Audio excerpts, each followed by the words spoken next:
buenas noches. Y bueno, vamos a orar e iniciamos nuestra clase de Apocalipsis esta noche. Padre, muchas gracias te damos por regalarnos la oportunidad de estudiar tu palabra, de abordar cada escritura, cada texto, cada capítulo, cada libro de tu palabra para poderlo estudiar y crecer en el conocimiento de ti, de tu voluntad, de tu programa escatológico para las naciones, para Israel, para tu pueblo, Señor. Y queremos hoy, que ya estamos en recta final de este proceso de 2 años recibiendo formación sobre Apocalipsis, uno en la presencialidad de la iglesia y otro aquí este año, estos 2 semestres. Y gracias por tu sabiduría, por el consejo de tu palabra, por la exhortación, y que en nuestros corazones se afirme este conocimiento para motivarnos a crecer más en la responsabilidad que tenemos como iglesia en este mundo donde nos has puesto para hacer luz. En el nombre de Jesús. Amén y amén. Bueno, pues vamos a compartir nuestro material para esta noche. Habíamos visto que no habíamos alcanzado a terminar nuestro capítulo número 20 de Apocalipsis. Nos quedamos en los versos 11 y 15. En el verso 11 dice, luego vi un grandioso trono blanco, y ahora vamos a hablar del juicio del gran trono blanco. Vi un grandioso trono blanco y al que estaba sentado en él, ante la majestad de su rostro, desaparecieron la tierra y el firmamento y no hubo lugar para ellos. Este resplandor hace referencia a que esa misma gloria de Dios fue tan impresionante que desaparecieron la tierra y el firmamento y no hubo lugar para ellos. En otro lugar, en otro sentido, la fuerza de la gloria de Dios se manifestó con tal vigor que lo demás desapareció, en el sentido de que no se pudo ver, no en el sentido de que dejó de existir, ¿no? Por la descripción que Juan hace del trono, parece ser que es distinto del mencionado en el capítulo 4, verso 2, que fue el primer pasaje donde Juan es convocado arriba en el trono y ve al que está sentado en el trono. Esta desaparición de la tierra y el firmamento ante la majestad del rostro del que estaba sentado en el trono indica lo tremendo y solemne del momento, no tanto una desaparición de la tierra. Los versos 12 y 13 dicen así: y vi a los muertos grandes y pequeños de pie delante del trono, y fueron abiertos los libros. También fue abierto otro libro, que es el libro de la vida. Los muertos fueron juzgados de acuerdo con lo que habían hecho, según está registrado en los libros. El mar entregó sus muertos, que encerraba en su seno, y la muerte y el Hades entregaron los muertos que habían ellos, y cada persona fue juzgada de acuerdo con lo que había hecho. Y esto es lo que se denomina el juicio del gran trono blanco, o comúnmente denominado también como juicio final. Algunos aspectos para destacar de esta porción. Todo diligente estudioso de la palabra de Dios hallará que son 5 los juicios escatológicos. Primero, el juicio de las obras del creyente ante el tribunal, es decir, no es un trono, es un tribunal, el tribunal de Cristo, inmediatamente después del arrebatamiento de la iglesia. Ese es el primer juicio que se hará. El segundo juicio es el juicio de Israel, previo al juicio de las naciones en la segunda venida del Señor. Luego viene el juicio de las naciones, descrito en Mateo 25:31. Luego viene el juicio de los ángeles caídos, que es después del milenio, así que es previo a este momento. Y viene finalmente, en quinto lugar, el juicio del gran trono blanco, o juicio final, del que nos estamos ocupando en esta porción de este pasaje. Como podemos ver, la justicia divina no queda en blanco. La justicia divina se ejecuta cuando, después de que ha manifestado por tanto tiempo su gracia y su misericordia, y en toda paciencia ha pasado por alto los pecados de todos, pero la base de la justicia para ser ejercida por parte de Dios ha sido la obra de la cruz. Sin embargo, esta base de justicia sobre la cual la humanidad puede ser perdonada, redimida y salvada de cualquier tipo de condenación es la obra de la cruz, pero sabemos bien que no todo ser humano la acoge, no todo ser humano la recibe. Así que al pasar ya el análisis de los versículos 12 y 13, vemos primero a los muertos, es decir, a los que habían estado muertos, pero están ahora resucitados con sus cuerpos de carne, no glorificados como los de los creyentes, por lo que bien se les puede llamar todavía muertos, ya que no vuelven a la verdadera vida, sino a la muerte segunda. Han sido resucitados para pasar a este juicio y luego han de ser muertos o condenados en la muerte segunda, que ya es cuando son enviados de manera definitiva al infierno. Los hay grandes y pequeños, es decir, desde la ínfima clase social hasta los más altos potestados de la tierra, pues ni la muerte ni el juicio de Dios hacen acepción de personas. Están de pie delante del trono como reos, con una audiencia judicial, como en una audiencia judicial. Y es así, efectivamente, están allí frente a esta audiencia donde el que está sentado en el trono blanco es Dios eterno ejerciendo justicia. Una vez presentes estos reos, se abren los libros, que es lo que menciona el verso 12, y esto es, se preparan los documentos que constituyen el sumario, el pliego de cargos contra los delincuentes. En estos libros se hallan todas las obras de los acusados, aunque todos los inconversos sufrirán la misma condenación, serán diferentes los grados de condenación de acuerdo con el número de gravedad de los pecados. Eso es lo que pretende, o sea, lo que se refiere, por ejemplo, en Juan 17:11, donde dice, respondió Jesús, ninguna autoridad tendrías contra mí si no le fuere dada de arriba. Por lo tanto, el que a ti me ha entregado, mayor pecado tiene. Lo que muestra en este pasaje que hay ciertos rangos de pecado. Y al final del verso 13 se repiten los cargos que se ejercen contra estas personas. Podría parecer extraño que además de los libros donde constan las obras que merecen distinto grado de condenación, se abrirá también el libro de la vida. Eso parece ser extraño. Hay varias razones para ello. En primer lugar, sí, como dimos por probable, los creyentes del milenio son juzgados en este juicio, los del milenio. Los nombres constarán en el libro de la vida, por lo que su apertura estaría sobradamente justificada. Es probable que en este libro se abra para mostrar también que los nombres de los acusados no figuran en el libro de la vida. Entonces ahí podemos ver por qué razón se abriría el libro de la vida en el juicio del trono blanco.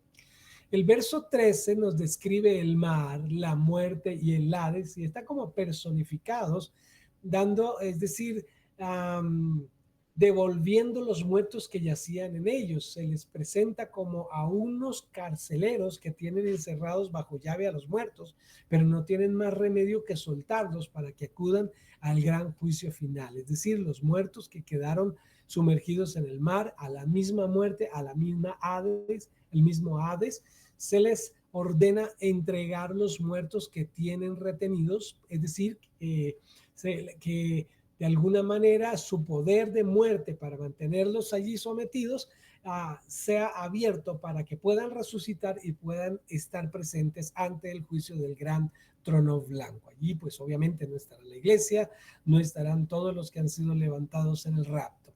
En los versos 14 y 15 dice, entonces la muerte y el Hades fueron arrojados al lago de fuego. El lago de fuego es la muerte segunda. Todo aquel cuyo nombre no está registrado en el libro de la vida fue arrojado al lago de fuego. Ya veíamos que antes del milenio ya habían sido arrojados dos seres, que es la bestia y el falso profeta, habían sido arrojados allí al lago de fuego, y ahora también es enviado Satanás, y finalmente a todos los que no fueron hallados en el libro de la vida. De nuevo vemos a la muerte y a la Hades aparecer personificados. Recordaremos que Pablo respecto a ellos dice que el último enemigo en ser puesto fuera de la muerte, como enemigo pues de la humanidad y por ello personificada en la figura de un criminal, la muerte recibe su justo castigo siendo arrojada al infierno, y sin muerte pues tampoco hay Hades. Al acabarse así la muerte por haberse acabado completamente el pecado, que es el que la trajo al mundo, solamente quedaría la vida eterna para todos los salvos. Es cierto que el infierno es llamado aquí la muerte segunda, pero no será muerte en el sentido en que solemos entender el vocablo, cesación de la vida física, sino que es en el sentido de estar siempre muriendo sin acabar jamás de morir, muerte eterna, en contraste con la vida en contraste con la vida eterna. Es una separación permanente de Dios, de la comunión con Dios, y una condición de ruptura en ese sentido en la relación con Dios. En el verso 15 dice: si alguien no fue hallado escrito en el libro de la vida, fue arrojado al lago de fuego. Eso es una enseñanza terrible que incluso muchos evangélicos tratan de explicar en términos de destrucción final de los malvados, pero es una enseñanza bíblica y por lo tanto debe admitirse como una provechosa y para corrección, es decir, así como lo refiere en 2 de Timoteo 3:16, donde podemos leer: toda escritura es inspirada por Dios y útil para enseñar, para redarguir, para corregir, para instruir en justicia, a fin de que el hombre de Dios sea perfecto y enteramente preparado para toda buena obra. Es decir, que esto que la escritura nos muestra en Apocalipsis debe también llevarnos a una condición de provecho. Ahí terminamos el capítulo 20. Nos quedan solo 2 capítulos para terminar este libro de Apocalipsis. Hoy veremos el 21 y en la próxima clase, la última, estaremos viendo el capítulo 22. Estos 2 capítulos son maravillosos porque el panorama oscuro ya cambia un poco y ahora tenemos un panorama de la eternidad. En estos capítulos están dedicados enteramente a describir el cielo. En este capítulo 21 se divide en 10 partes. La primera, vamos a ver la presentación de los nuevos cielos y la nueva tierra. En la segunda vamos a encontrar el descenso de la nueva Jerusalén. La tercera parte, en el verso 3 y 4, vamos a encontrar la perfecta comunión. Perdón. Uy, perdón. Ya me imagino que me dijeron salud. Bueno, en la tercera parte vamos a encontrar la perfecta comunión con Dios de la nueva ciudad. En la cuarta parte vamos a encontrar la renovación final de todas las cosas que están contenidas en el verso 5 y 6. Vamos a encontrar la bendición de los victoriosos en el quinto lugar, en contraste con el funesto destino de los malvados. En sexto lugar vamos a encontrar la descripción genérica de la novia celestial. Luego vamos a encontrar la descripción de los muertos, de las puertas y de las dimensiones de la ciudad de la Nueva Jerusalén.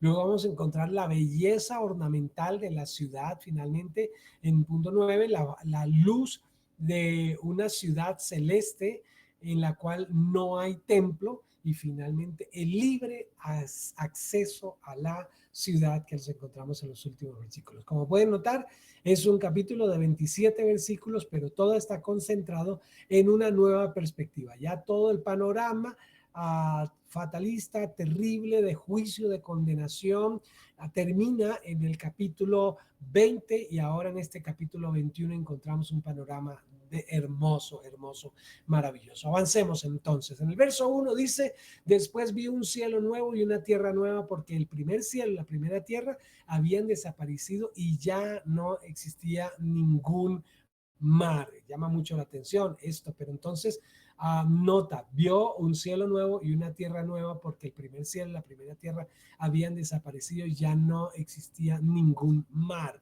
No ojo que la palabra no existían ya no se refiere tanto a este a la tierra misma y al cielo, sino al mar, que es lo único que en este caso dejó de existir. El original no usa el adverbio neon o nean para identificar a mi juicio, que los nuevos cielos, es decir, nuestra galaxia, nuestro sistema solar y la nueva tierra no son algo que sale enteramente de la nada después de los anteriores, después que los anteriores han sido aniquilados, sino que más bien son efecto de la profunda transformación que el fuego ha obrado en ellos, reduciéndolos a ceniza, de donde, como el mito del ave fénix, han salido y por obra del poder omnímodo de todo todos los omnis de Dios, es decir, toda omnipotencia, omnipresencia de Dios, los nuevos cielos y la nueva tierra limpios totalmente de pecado, en la que impera para siempre la justicia. Con esto entendemos que no desaparece lo que ha existido, para dar, como fueron creadas, como fue creado el universo de la nada y Dios le dio origen. No aparece en Apocalipsis un panorama donde desaparece absolutamente nada, desaparece absolutamente todo, deja de existir y entonces ahora de la nada Dios vuelve a hacer un nuevo universo, una nueva tierra. No es ese el enfoque de Apocalipsis. Puede que ante este texto del verso 1 que ya leímos, la tendencia a que el mar dejó de existir tienda a darnos a pensar que el cielo y la primera tierra también dejaron de existir. Ese desapareció hace referencia a esta a esa forma inicial que tenía el cielo y la tierra. Esa forma inicial desapareció. Podemos tener un aspecto de redención en cuanto a eso.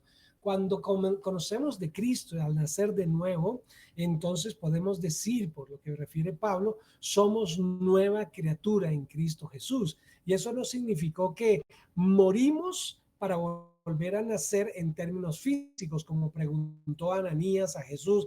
¿Puede entonces puede entonces entrar de nuevo un hombre en el vientre de su madre para volver a nacer? No, el nuevo nacimiento o una nueva criatura implica que inclusive lo viejo muere, pero ha sido redimido, ha sido regenerado para dar una nueva criatura. Aquí tenemos una nueva creación en ese mismo sentido. En la nueva criatura, el juicio de Dios en la cruz del Calvario y el poder del Espíritu Santo y la palabra operando en el individuo son los elementos que causan una nueva criatura. Y por eso Pablo podía decir, ya no vivo yo, mas vive Cristo en mí. De esa misma manera ha sucedido un juicio aún sobre la creación. Pues vimos que en los 7 sellos, en las 7 copas, en las 7 trompetas, vimos en los 3 ayes, todo ese juicio que causó un impacto impresionante no solamente sobre la humanidad, sino también sobre la tierra. Y este juicio dio origen a la destrucción de muchas cosas en la tierra, incluso dando una nueva forma a lo que habría de manifestarse para este tiempo que se está describiendo en Apocalipsis. Así que no es la extinción definitiva de la tierra, sino la renovación, así como la renovación en nuestra regeneración. Así que tenemos esta experiencia o esta declaración. El verso 2 dice, vi la ciudad santa, la nueva Jerusalén, que bajaba del cielo desde Dios, ataviada como una novia, acicalada minuciosamente para recibir a su esposo. Ahora, es un versículo un poco extraño porque le da una analogía de novia acicalada, preparada para recibir a su esposo, a una ciudad.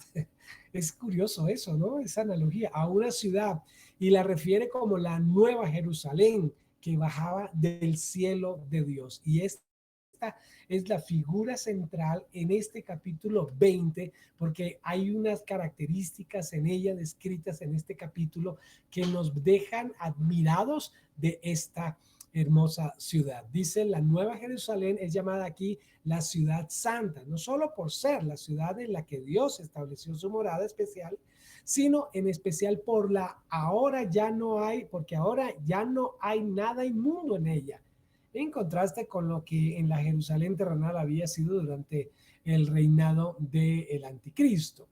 En Gálatas 4:25, donde dice, porque Agar, y presta mucha atención porque hay algo interesante respecto a la iglesia y esta ciudad, porque Agar es el monte Sinaí en Arabia y corresponde a la Jerusalén actual, pues está junto con sus hijos, está en esclavitud.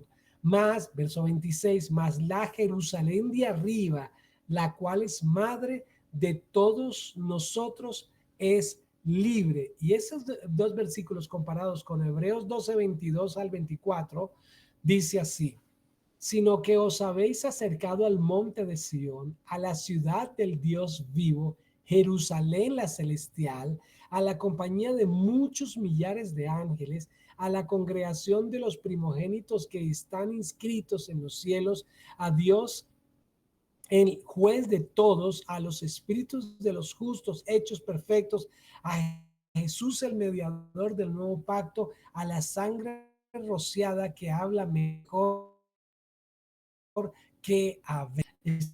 Esto de habéis acercado al monte de Sion, a la ciudad santa del Dios vivo, Jerusalén celestial, a la compañía de muchos millares de ángeles. ¿Notas esa relación de ese acercamiento como formando parte de ella? Pues estas dos referencias nos ayudan a identificar a la novia que se menciona a continuación en ese capítulo en los versos 3 y 4, donde dice, y oí una voz potente precedente del trono que decía, ahora Dios comparte su morada con los hombres y vivirá con ellos.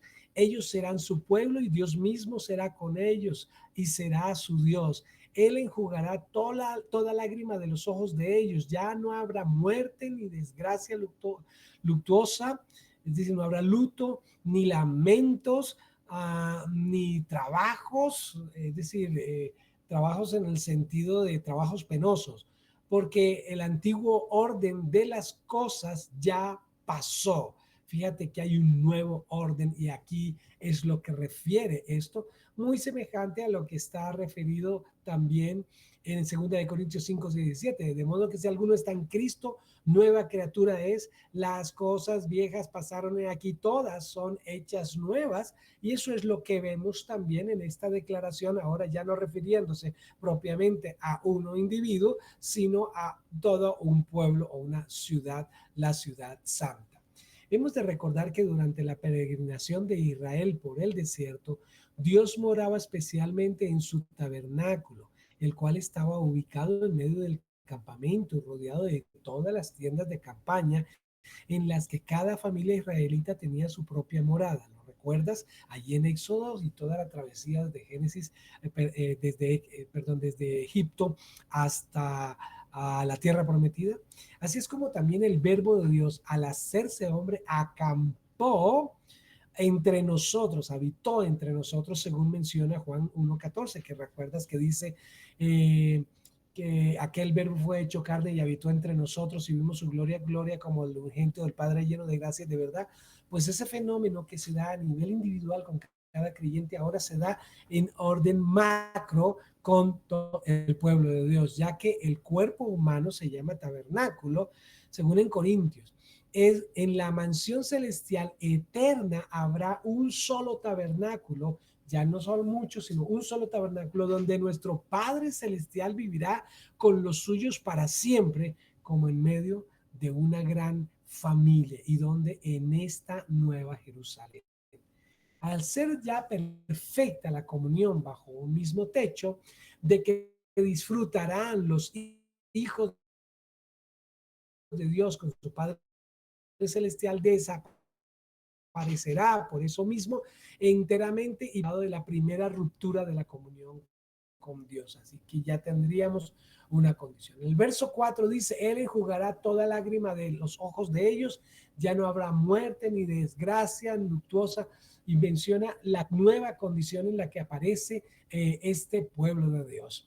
En los versos 5 y 6, donde dice, el que estaba sentado en el trono, estoy haciendo nuevas todas las cosas. Luego añadió, escríbelo pues, estas palabras son fidelignas y verdaderas. Y aún me dijo más, ya está hecho. Yo soy el alfa, el principio, el alfa y el omega, el principio y el fin. Al que esté sediento, yo le daré a beber gratis de la fuente del agua de vida. Y notamos entonces en estos dos versos la declaración donde dice estoy haciendo, es Dios, es como si indicase que la creación de nuevos cielos y nueva tierra comporta múltiples cambios al hacer nuevas todas las cosas. Así que el cambio no es solamente en cuanto a los seres humanos y su condición, tiene que ver con el cambio en toda la creación porque todas las cosas están siendo hechas nuevas. Él manifiesta decir que yo soy el alfa y la omega. Eso ya lo habíamos visto en el capítulo 1, en el verso 8, cuando Jesús mismo se refirió a sí mismo como el alfa y la omega, de boca del mismo Señor Jesucristo. También se mencionará en el capítulo 22, el verso 13. Alfa y omega son la primera y última letra del alfabeto griego, lengua en la que está escrito el libro de Apocalipsis. Esta declaración, como las otras dos, del capítulo 1, verso 8 y del capítulo 22, verso 13, pueden interpretarse a veces de distintas maneras, como por ejemplo, yo soy la verdad completa, ¿sí? También puede ser interpretada como yo soy el creador y consumador, el que da inicio y el que da final a la creación. O también puede ser interpretada como yo soy el amo y señor de todos los acontecimientos, de toda la historia, desde el principio hasta el fin. Y esto también evidencia la soberanía del Eterno sobre toda su creación. En los versículos 7 y 8 podemos leer, el que venza heredará todo esto y yo seré su Dios. Recuerda que en los capítulos 2 y 3 era muy reiterativa la expresión, el que venciere yo le daré, el que venciere yo le daré. Bueno, esas son promesas y aquí hay una adicional promesa relacionada con aquellas que están en esos dos capítulos 2 y 3 de Apocalipsis. Y aquí dice, el que venza heredará todo esto y yo seré su Dios y él será mi hijo. Pero los cobardes, los incrédulos, sexualmente inmorales, los que practican artes mágicas, los idólatras y todos los que obran la mentira tendrán su lugar en el lago de fuego y de azufre ardiente. Como puedes ver, entonces primero hay una promesa al vencedor como heredero de Dios también, y no solamente heredero, sino que es como hijo, pasa, reafirma, pues somos hijos desde el nuevo nacimiento, pero aquí se reafirma esta promesa, será mi hijo, ¿sí? Heredará todo esto, es decir, seremos dueños de eso junto con Cristo, ¿sí? Y Dios será nuestro Dios. Esas son las promesas a los que venzan, los que han creído, los que han vencido por medio de la sangre del Cordero. Recuerda que esa es la base de la victoria de los creyentes, la obra de la cruz. Lo hemos vencido, dice Apocalipsis, que lo hemos vencido no porque usamos la sangre como un arma de guerra, sino que por medio de la sangre, la justicia de Dios ha venido sobre nosotros por el sacrificio de la cruz y hemos sido rescatados de la esclavitud, del yugo de esclavitud que Satanás ejerce sobre la humanidad. Bueno, particularmente sobre la humanidad. Ahí es pues, donde viene a mi mente Colosenses 1:11 o 1:13 más bien, donde Pablo dice que fuimos trasladados de la potestad de las tinieblas al reino de su amado Hijo. Allí fue donde vencimos a, al pecado, allí fue donde vencimos a las tinieblas, allí fue donde vencimos al mal por medio de ese sacrificio. No fue una victoria que nosotros hayamos peleado en el sentido de, yo gané esta batalla y soy el vencedor, sino en el sentido de que fue ganada por Cristo para nosotros y nos hizo partícipes de su victoria. Al respecto, podemos comentar, por ejemplo, esta expresión seré para él y él será para mí. Esta idea se repite mucho en el Antiguo Testamento, en general, con respecto a Israel, en varias citas, pero se repite de modo especial en 2 de Samuel dentro del pacto que hizo Dios con David. También en Romanos 8:17, donde dice particularmente, y si hijos también herederos, herederos de Dios y coherederos con Cristo, si es que padecemos juntamente con Él, para que juntamente con Él seamos glorificados. También en 1 Corintios 3:22 dice, sea Pablo, sea Apolo, sea Cefas, sea el mundo, sea la vida, sea la muerte, sea el presente, sea lo porvenir, todo es vuestro.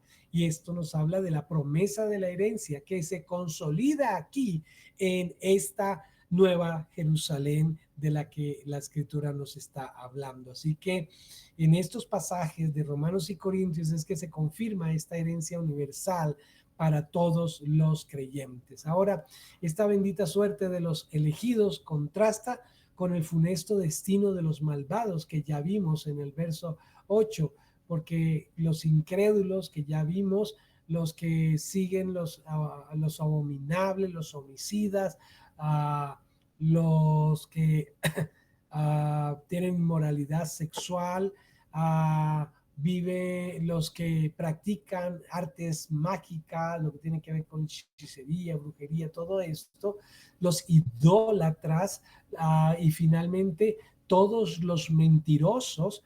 Tiene una declaración muy drástica, que no, lo que se practican estas cosas no participarán, allí no se encuentran en el libro de la vida y no entrarán en la ciudad santa de Dios, la nueva Jerusalén.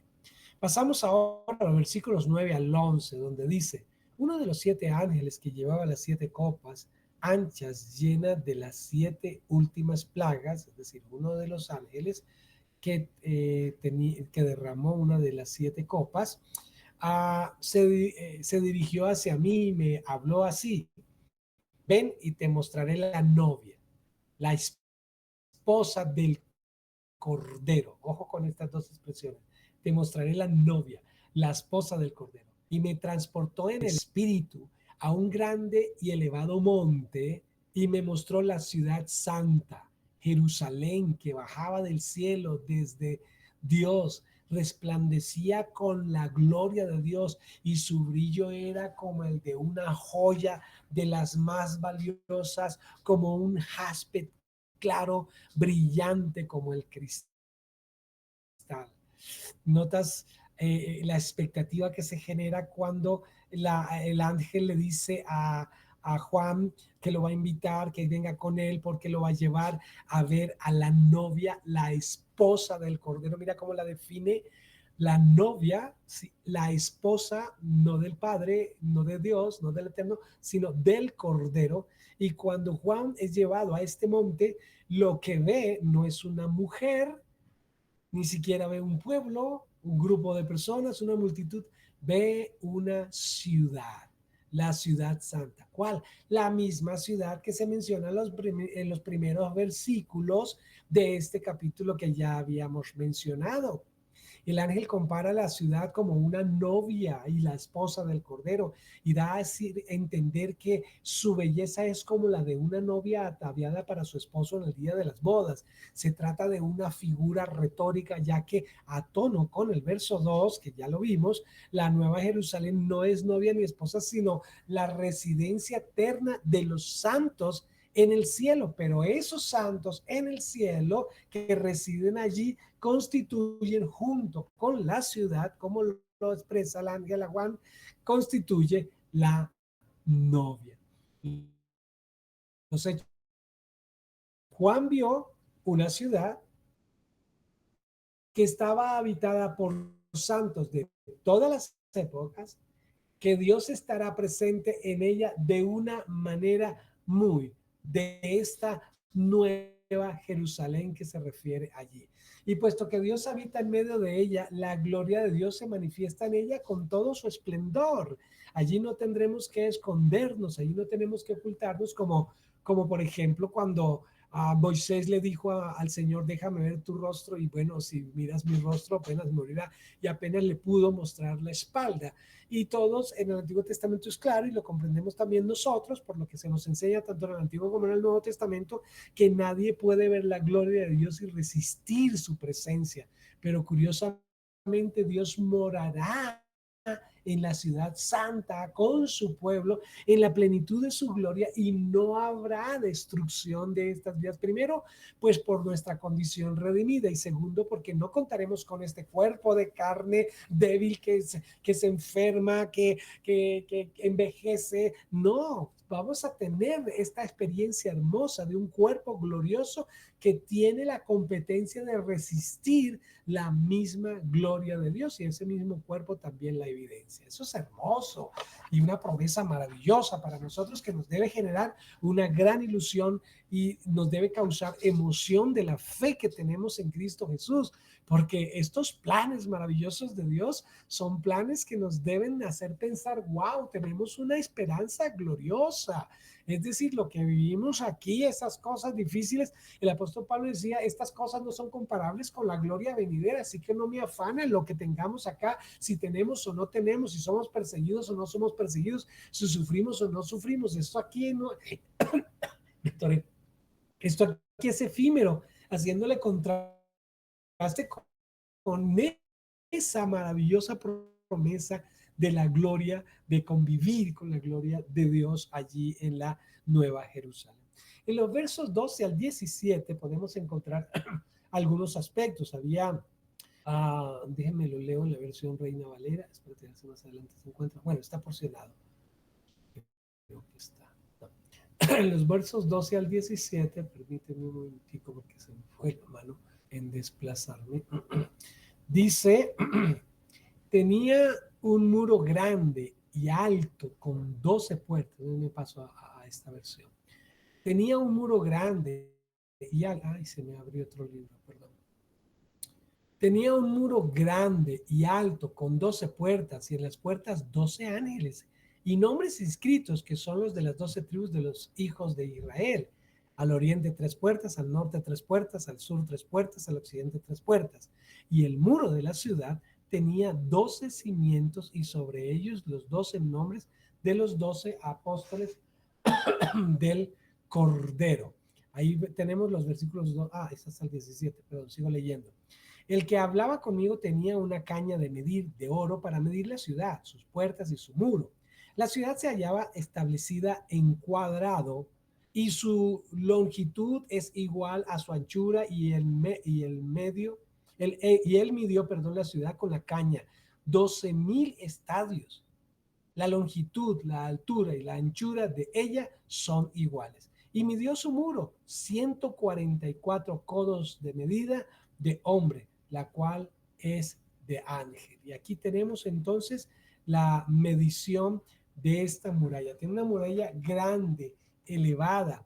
El muro fuerte y alto es símbolo de exclusión de todos cuantos no son dignos de entrar allí, aunque los moradores de la ciudad serán innumerables. Adentro de la ciudad habrá una cantidad de personas innumerable, pero nota que la presencia de un muro no diría, pero ¿para qué un muro? Recuerda que es una ciudad sobre la nueva tierra, ¿sí? Sobre la nueva creación.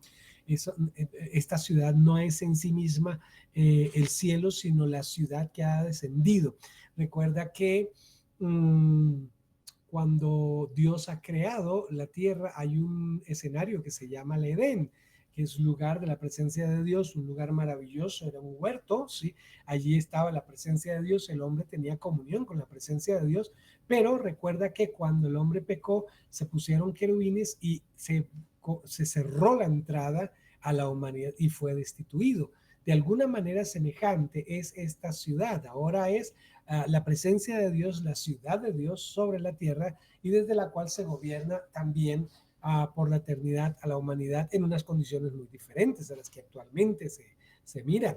Entonces, esta muralla representa el límite, ¿sí? Para que es símbolo de exclusión de todo cuanto no son dignos de entrar allí, lo que indica que a estas personas que viven dentro de la ciudad son exclusivos los habitantes, como en un conjunto residencial, vamos a decirlo de esta manera, ¿no?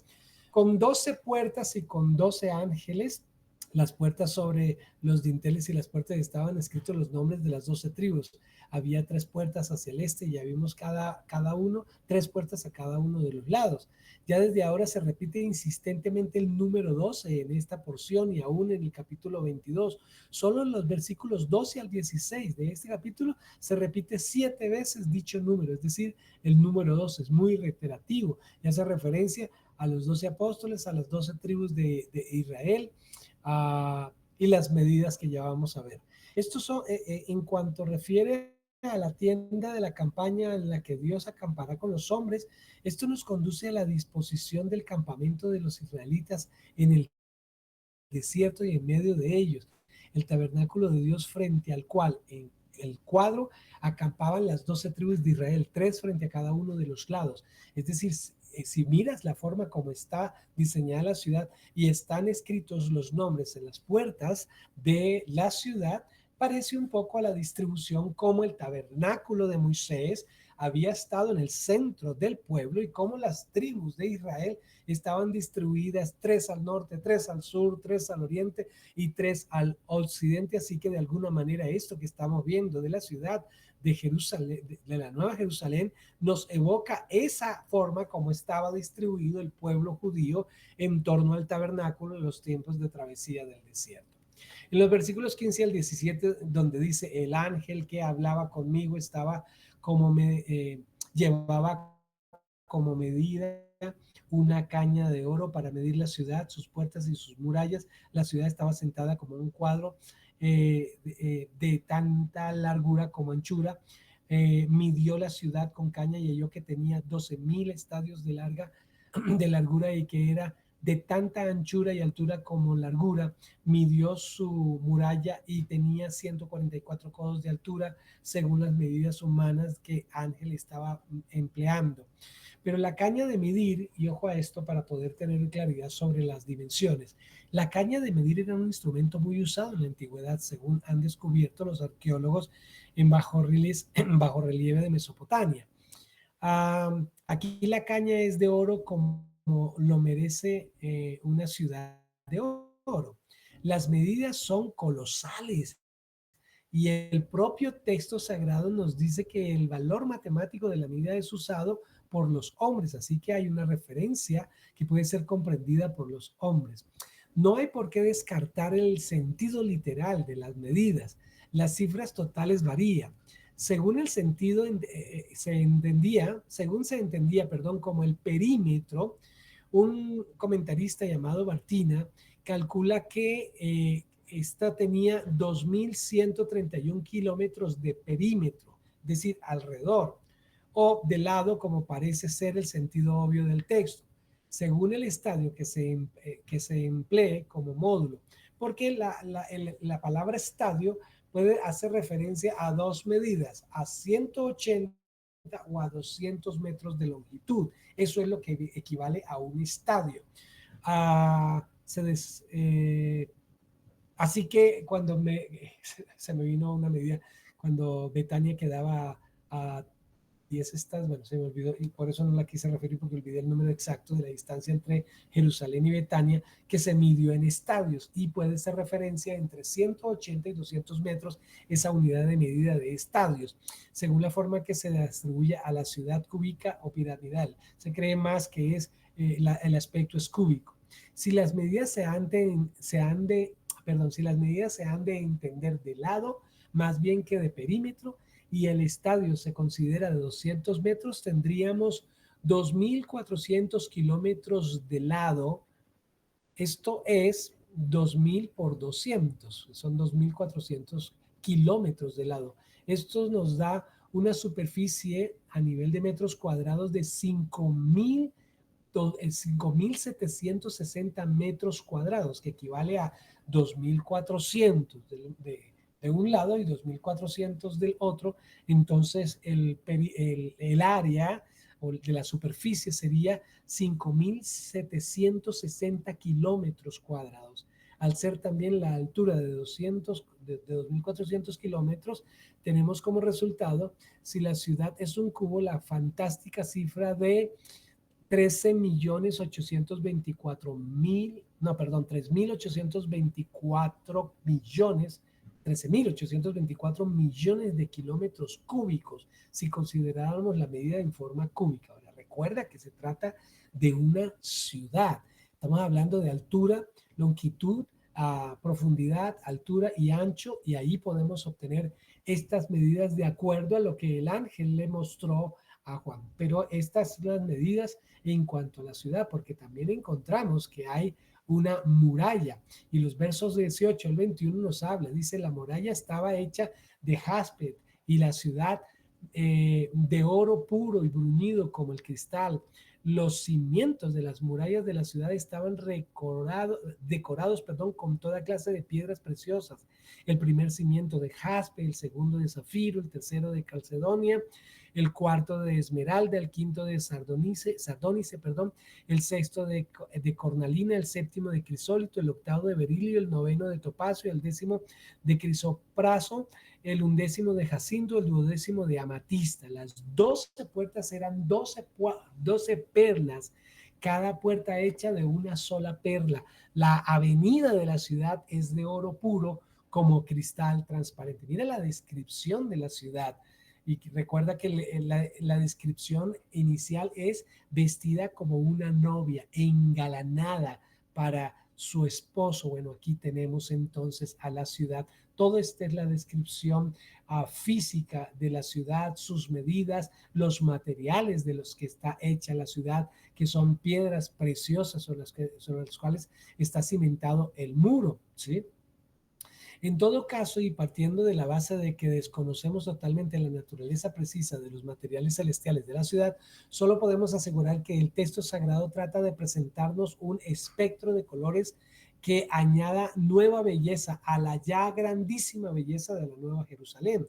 Se calcula que dentro de la muralla tendría, espérate que esa medida sí la tengo en otro documento, que se calcula que la muralla podría llegar a tener 65 metros de anchura, como una muralla entre el muro exterior y el muro interior, 65 metros de anchura.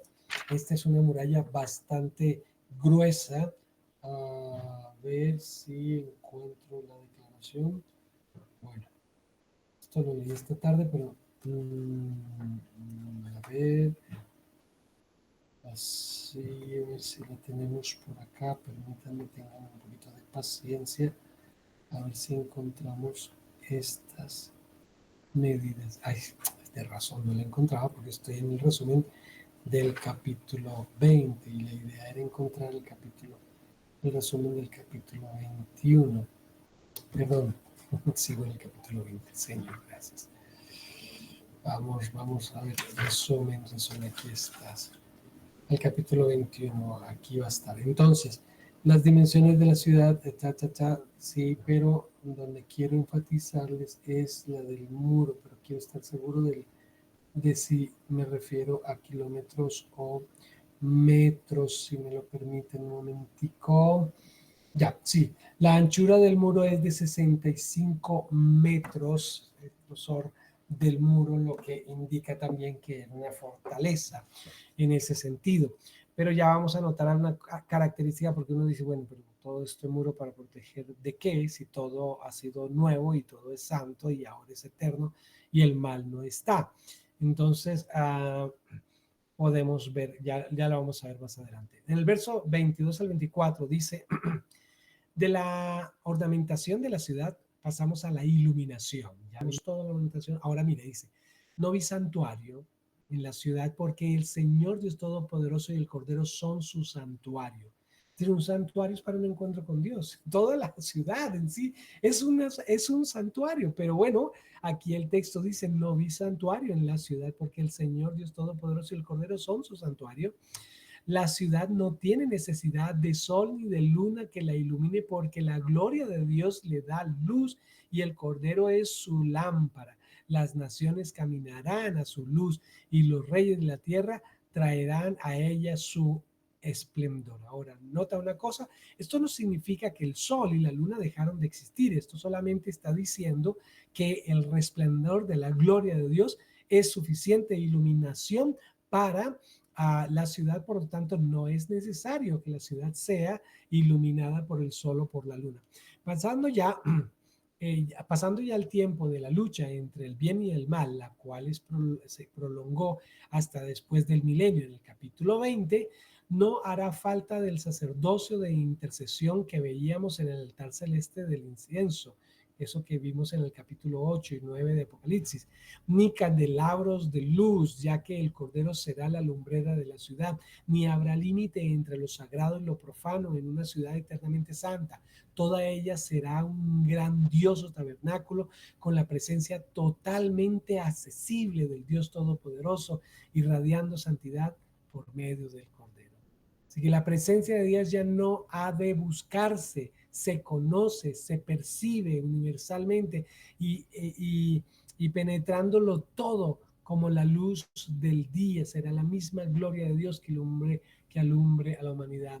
Pero, ¿qué sentido tiene que los reyes de la tierra hayan de traer a ella su gloria, la gloria y el honor de los gentiles? Un comentarista dice que la implicación es que el honor y la gloria son introducidos y no se les deja fuera de las puertas, lo que implica que continuará ejerciéndose este tipo de virtudes. A mi juicio, lo que aquí se declara llanamente es que todo lo que de este mundo, todo lo de este mundo que tiene algún valor imperecedero, arte, sabiduría, literatura, en fin, todo lo bueno, bello, sabio, verdaderamente sabiduría, a verdadera sabiduría, de este modo tendrá cabida en el cielo. No seremos espíritus desencarnados, ni estaremos para siempre sumidos en una especie de sopor extático, un éxtasis, una condición de éxtasis, sino que se dice que serviremos y reinaremos, por eso nos hizo reyes y sacerdotes. Así pues, para una perfecta ética no habrá que dar de lado la lógica del pensamiento ni la estética del sentimiento. En los versículos 25 al 27 dice, ni un día quedará cerrada, aquí era donde quería hacer el énfasis. Entonces, ningún día quedarán cerradas las puertas, no se cerrarán las puertas. Ahora, entonces eso llama la atención porque tiene murallas. Uno diría, pues si tiene murallas, obviamente vamos, es un límite por si acaso hay alguien, pero tiene puertas y las puertas no se cierran. Así que esto demuestra lo contrario a lo que se pudiera pensar. Una ciudad como la Nueva Jerusalén, que tiene murallas de 65 metros de grosor, parece ser una fortaleza para defender, pero no, es la estructura externa de la ciudad, porque la ciudad tiene 12 puertas, todas las puertas estarán abiertas, pero dice aquí, porque allí no habrá noche. La gloria, el honor y las naciones serán traídos a ellos. Es decir, que la ciudad no será la habitación de toda la humanidad creyente que ha pasado a esta fase de la historia, de la eternidad, sino que habrá naciones en aquel tiempo que traerán traerá el honor de las naciones, les serán traídos a ella. Nada impuro estará jamás allí, ni el que cometa abominación o mentira, sino solo aquellos cuyos nombres están escritos en el libro de la vida. Así que como la lumbrera, que es el Cordero, no se apagará jamás en el cielo, no habrá noche, al no haber nunca oscuridad. Pero el texto del verso 25 dice más, ningún día quedará cerradas las puertas. ¿Por qué? Allí no habrá noche. De noche se cerraban ya en la antigüedad las puertas de las ciudades, no solo porque todas las actividades ciudadanas quedaban paralizadas durante la noche, sino porque así se evitaba la entrada de fugitivos y criminales. En el cielo no habrá este motivo para cerrar las puertas, pues no habrá allí criminal. Y se nos dice primero quiénes no entrarán en la ciudad celestial, ¿sí? Nada impuro, y finalmente se nos declara lo que sí entrará. No se hace referencia a determinados grupos de personas, sino que en consecuencia con el tono general de Apocalipsis se mencionan los elegidos en general, los inscritos en el libro de la vida del Cordero. Y así terminamos entonces nuestro capítulo 21 y tendremos nuestra última clase, capítulo 22, el próximo miércoles. Espero que todo esto, este capítulo nos genera una esperanza hermosísima en las promesas de Dios y en el poder participar como pueblo de Dios ante esas preciosas realidades. Estas promesas son las promesas en las que hemos de caminar con el Señor firmes. Así que los sufrimientos de esta época perecedera, cada vez que vengan, trata de imaginar nuevamente esta descripción que Apocalipsis 21 da sobre la ciudad santa y puedas decir, wow, nos espera algo glorioso. ¿Para qué gastamos tiempo en lamentos por cosas que aquí pasan? Bien, Sandrita, muchas gracias. Vamos a orar y terminamos nuestra clase hoy. Padre, muchas gracias por tu palabra, por tus promesas, por tu gracia, misericordia, por